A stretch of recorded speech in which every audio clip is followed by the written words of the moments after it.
sixth grade teacher from Marston Middle School and an English teacher from Point Loma High School have been named the 1986 Teachers of the Year in San Diego City Schools. While there are many outstanding teachers in the district, I think you'll be especially happy to meet these gifted educators on my program today who have been recognized for their enthusiasm and their dedication by their colleagues and their district. I'm pleased to have as my guests Marston Middle School sixth grade teacher Irene Netter and from Point Loma High School an English teacher Larry Zeiger. Hi. Congratulations on your selection as Teachers of the Year, and thank you for being on our program today. It's nice to have you both. Thank you. Pleasure to be on the program. Irene, you started in the school district in 1968, but your teaching career goes back further than that. In fact, I think you started teaching in Bristol, Virginia. Yes, I started in 1948. In fact, I started 10 days after I finished my master's degree. I went through, got a BS, and then I got a master's degree the next 6 months, and 10 days later I was on my way to my first job. You were a fast learner to get a master's degree in 6 months. Well, I felt that I would like to get that out of the way and then continue my education, which I have for the rest of my life. By teaching. Yeah. Where did you go to school, college? New York University for my BS and my master's, and also Sarah Lawrence and Rutgers University and Trenton State College and many universities along the way. What brought you to California? My husband is a retired certified public accountant, and the opportunities were here, plus I favored the weather here. Oh, who doesn't favor the weather in California, huh? Especially if you're from the East Coast. Right. Larry, you started your teaching career in San Diego, but you're a native of Ohio who went to college in Florida. How did you manage to find our corner of the world in San Diego? Well, after I graduated from the University of Miami, I loved the weather there. I loved the environment. Cleveland was a very harsh climate, and I decided to be adventurous. No one in my family had lived in California or traveled to California, and I decided it was high time that somebody did. So I drew latitude lines from Miami westward, and I decided that San Diego was the farthest south, the closest climate to Miami, and I was going to come here, and I did. And I worked on my master's degree at San Diego State and just really enjoyed it out here. Had an excellent education at San Diego State, and then went on to the University of San Diego where I got my teaching credential, which I did after I received my master's degree. Taught a class at UCSD Extension, substituted for a year, tutored in algebra, which wasn't my major. Kind of out of your major, isn't it? And finally got the job at Point Loma High School in 1974. And you've been there ever since? And I've been there ever since. What areas do you teach in? Okay, I teach in the English department. I teach a class in American literature to 11th graders. And I also teach a class in contemporary voices in literature, which is a film appreciation class, and a musical theater class, which is a class I proposed 10 years ago, and I've been teaching ever since. That's really a varied curriculum that must be very stimulating and keep you excited all the time. I'll tell you, it's one of the most exciting things that I just love to do it. I love the musical theater class and the film class and my American literature class, but the musical theater class is the highlight, I think, of my teaching year. The production that we put on at the end of the year, I think, is so exciting to the kids, and it is to me as well. This is the 10th year I'll be doing a production. It has to be a lot of extra work for you. It's a lot of work. There's about 10 weeks of rehearsals. I'm there every night till 9 o'clock and weekends. And, but the 8 performances that we do at the end is just terrific. There's about 100 kids involved in it, and they're all seniors. And in addition to being exhausting, rewarding. Very rewarding.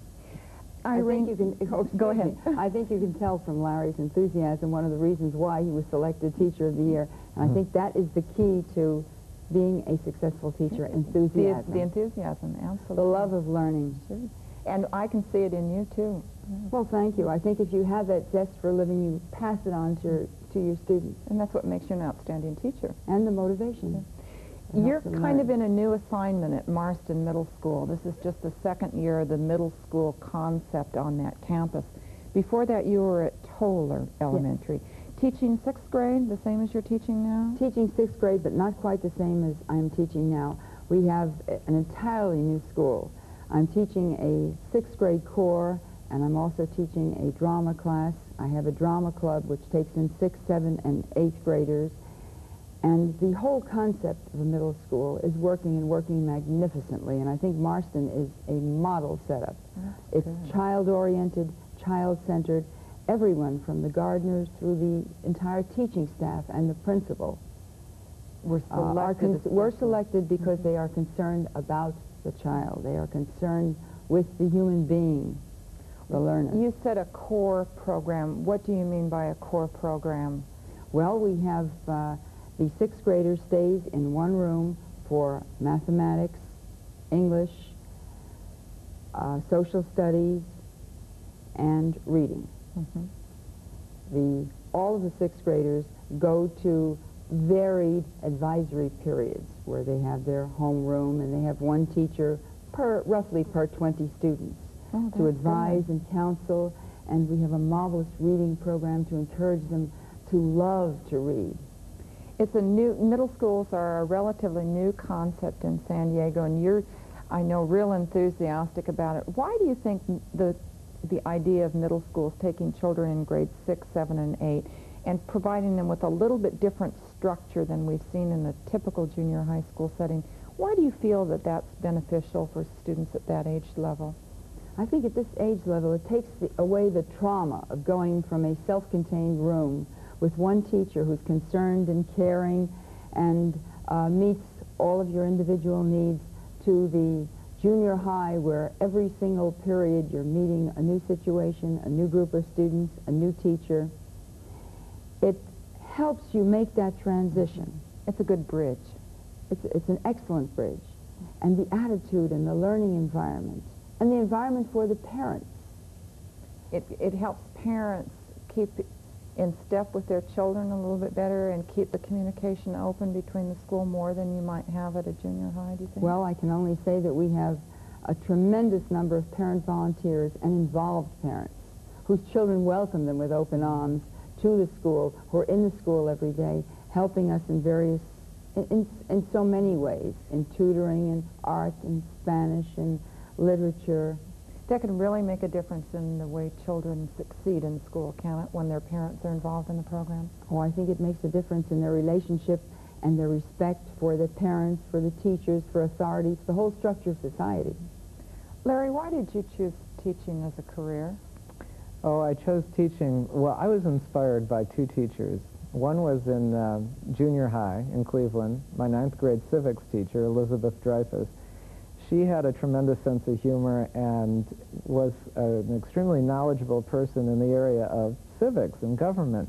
However, she got me inspired in the area of film. She formed a little film group and she invited about 3 or 4 of us to see, I think it was a Francois Truffaut film. This was when we were in 9th grade. And she and her husband had us over for some punch and cookies before, and we went to see the Truffaut film, and then had us over for a little discussion with some of her friends. And I was really enthused about that, and I felt terrific that I was with an adult that felt that I was an adult. And then when I went to college in Miami, my freshman year, I took a humanities class with another teacher, Lydia Wyckoff, who I believe went to, from Miami, she was teaching at New York University. And another woman with tremendous sense of humor, and she started a little film group. And I remember we went to see Antonioni's film Blow Up. And she had well, I was a little older, so she had a little wine and cheese party afterwards, and we discussed the Antonioni films. And I thought this was really fascinating, and she said, she encouraged me to go into the area of film, which was one of my majors in college. And I was so impressed with these two women as teachers that I thought perhaps that I would enjoy teaching, but I wasn't sure. And then my sister became a professor at Boston University, and she loves her work and is very, very talented. And I decided that I was going to follow in these people's footsteps, and I really enjoyed it. And I was working, when I was working on my master's degree, I was working as a teaching assistant at New Orleans Junior High. And that was my first real contact with a lot of students, and I thought that I would really enjoy this career, and then I pursued my teaching credential, which was after my master's degree. I think San Diego was lucky to get you. Oh, I'm glad to be here. Irene, why was teaching a magnet for you? I think ever since I was a youngster, ever since I can remember, I've wanted to teach school, and that, well, to me, that is the highest calling that any human being can have. Did you play school when you were a little girl? Oh, I played school, and I played school very seriously. And I think I have always been a people person. I'm a very gregarious person. I'm not a loner. And I love to learn, and I love to help other people learn. And I even did this as a child. It was a natural calling then. And I was very inspired and attracted to anyone who had a thirst, a hunger for knowledge. And you still are. And I still am. What's the most rewarding part of being a teacher? Well, the most rewarding part of being a teacher is helping each and every individual who passes through your portals. Whether they become tremendously successful or not, I have the feeling that each student I've ever come in contact with is just a little bit better off because we've had some interaction. Oh, that has to be a wonderful feeling. It is. It's a wonderful feeling, and it may be one of the few satisfactions you get from the long hours and the hard work and all of the rehearsals that Larry and I, because I'm the drama teacher too, put in. It is. It's a tremendous feeling that and satisfaction you can't possibly get from any other job or profession or occupation in the entire world. Is that similar for you too, Larry? Is that where you get your rewards from the students that you teach? Yeah, oh, absolutely. But I think it's exciting when a student will come up with an idea. You will be sitting there and suddenly come up with an idea. You know, and it's not necessarily the kid that is the brilliant student, but somebody who has been kind of being pulled along a little bit and suddenly comes up with his own original idea and says it in the class, and everyone sort of looks at him like, that's pretty good.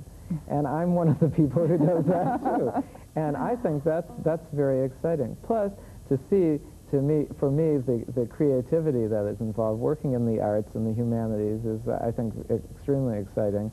And to see students getting together and working together and producing films and creating things. I have to tell you that last year when I did my musical theater production, the kids get together and they write the script. We use famous songs from musicals by Gershwin, Bernstein, and Rodgers and Hart and so forth.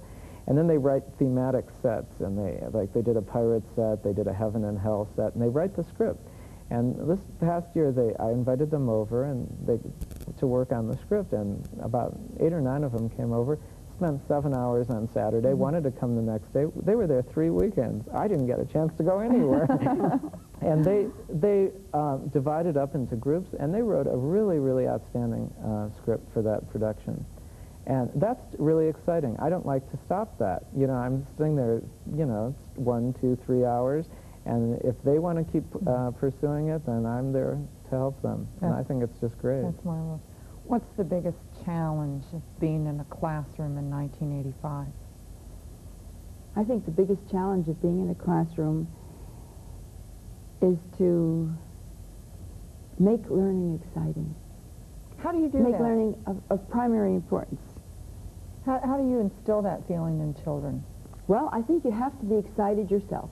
Mm-hmm. You really have to be excited and motivated because children, adults, well, people of any age, they know, they're very perceptive. Learners are very perceptive, and they can see right through a sham or hypocrisy. They know that I'm really excited about what we're learning.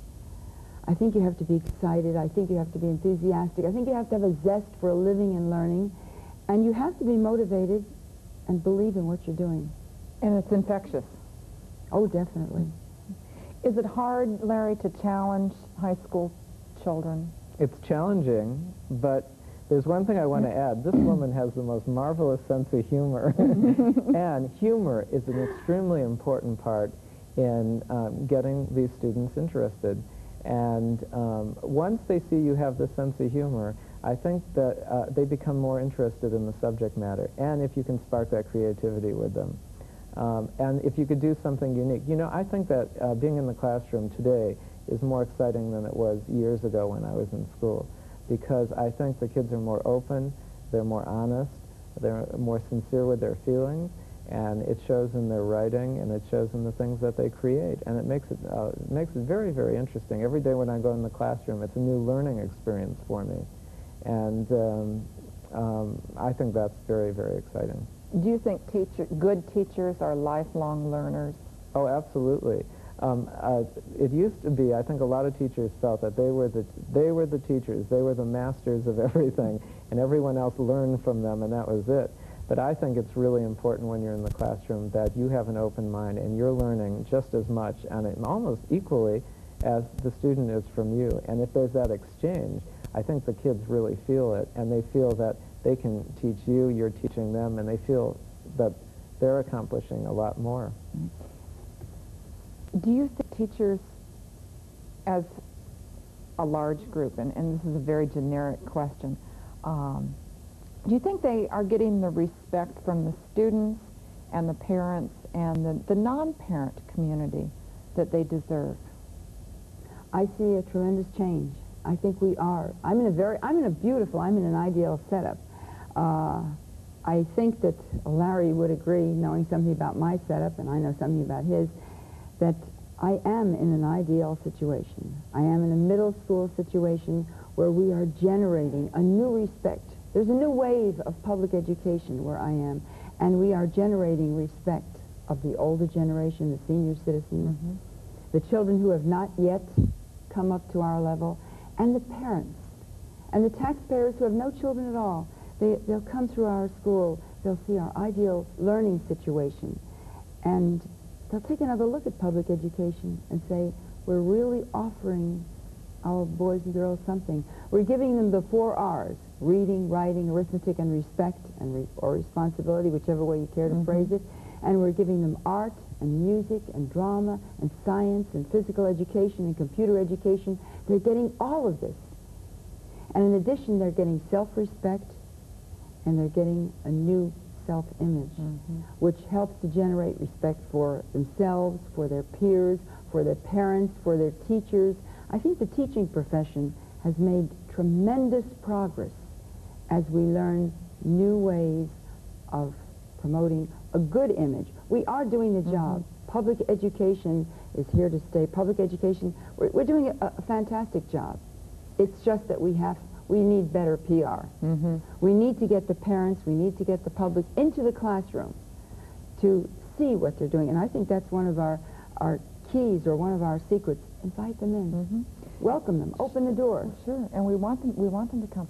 Larry, have you seen a change at the high school level from when you started teaching until now, in a different attitude among students, in the way they treat you as a teacher, as an adult, as a...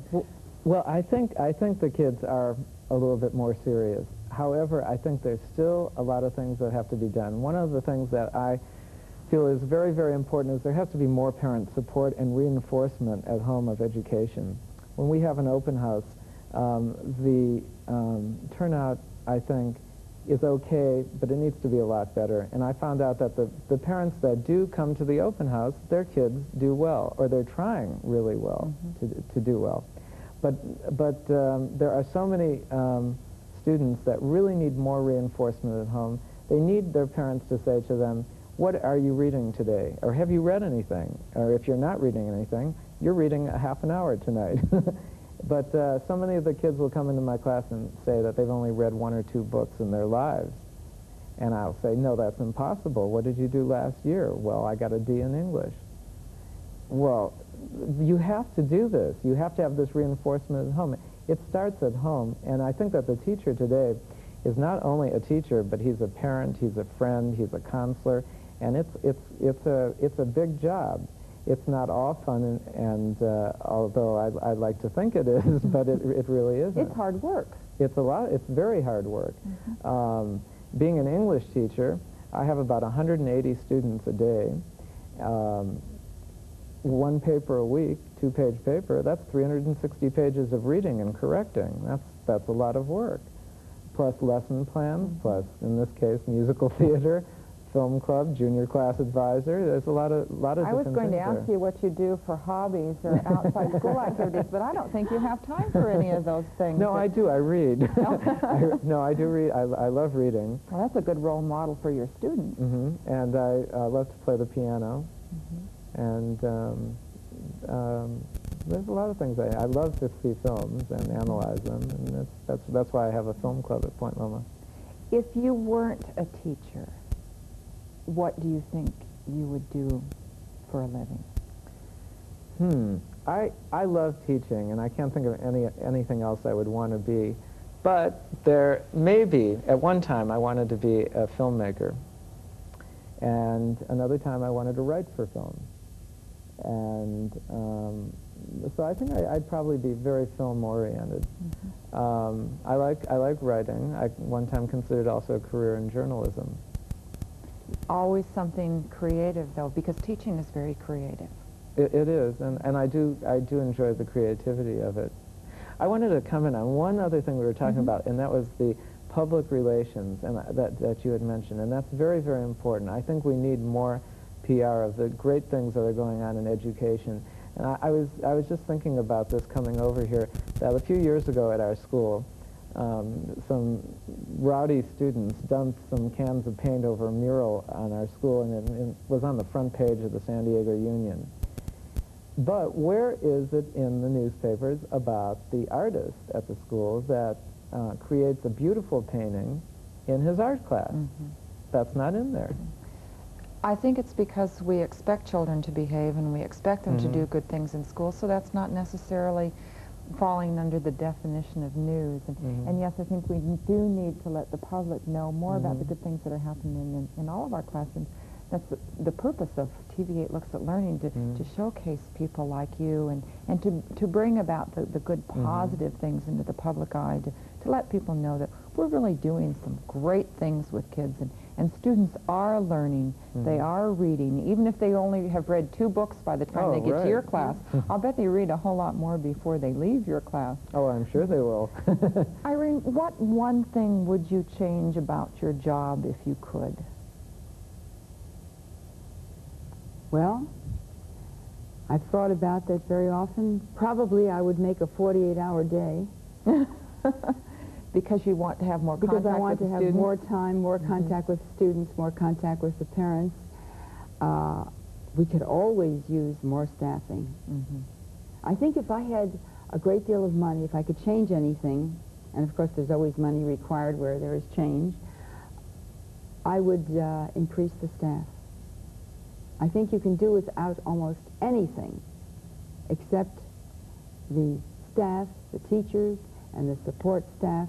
You can teach under a tree and be successful if you have the human beings, the caring, loving, educated, knowledgeable human beings at the helm. The caring is important, isn't it? The caring and the loving, and love and discipline go hand in hand. And I think if you really love young people, then you have everything under control. It's the love, the discipline, the enthusiasm, the open mind that's contagious too. Were you surprised when you were selected Teacher of the Year? Oh, very much. I had almost forgotten about it. I had forgotten about it. The papers were submitted, and the nominations went in June, and I had just assumed it was over with. And then, lo and behold, Dr. Gauntlet, our principal, walks in my 6th period class and announces to the class that I had been selected as the secondary Teacher of the Year, and I was going, when did this happen? And do I have to still continue teaching this class now? You know, I was in the middle of this lecture, very serious lecture, and I guess I had this big smile on my face the whole rest of the period. Were you surprised, Irene? Oh yes, I had long forgotten about it. As Larry said, the applications went in June, and I was just going about doing my job, and probably so wrapped up in my job that I hadn't given it any second thoughts. And of course the children immediately wanted to know, what did that mean? What was involved in being Teacher of the Year? Were they involved in this? Did this put more pressure on them to be the class of the year? And I said, of course, they had to be the model class of the year. Oh, I was told them that Teacher of the also. Year. What is your definition of exemplary teacher? That's a teacher that really cares about a student as an individual, not a whole class, but you have to look at each person as an individual. You have to care for that person, and you have to incite some spark of creativity, which is often difficult with some kids, but you just have to work at it. You can't always be a success at everything, and but you have to make sure that, or try to make sure that each student has a fair share and will enjoy his education or will get something out of it so he can do something important with his life. I think that's the goal that all teachers should have, and that is to let students know that they have a potential that they can reach if they try hard enough. Does that fit in with your idea of an exemplary teacher, Irene? Yes, I think an exemplary teacher has to be knowledgeable of academics, of children, of how they learn, has to be creative, has to be flexible, and has to have a zest for living. I can't think of two more exemplary teachers that I've met in my years with San Diego City Schools than the two of you, and I can see why you were named Teachers of the Years. You're just so enthusiastic and obviously dedicated to your work. I want to thank Irene Netter, a 6th grade teacher from Marston Middle School, and Larry Zeiger from Point Loma High School, where you teach. Thank you. Lots of things, including English and musical drama, for being with us. Congratulations on being Teachers of the Year for 1986. Thank you for being here. And thank you for joining us. For TV8 Looks at Learning, I'm Norma Trost. We'll be back next week at the same time. Please join us.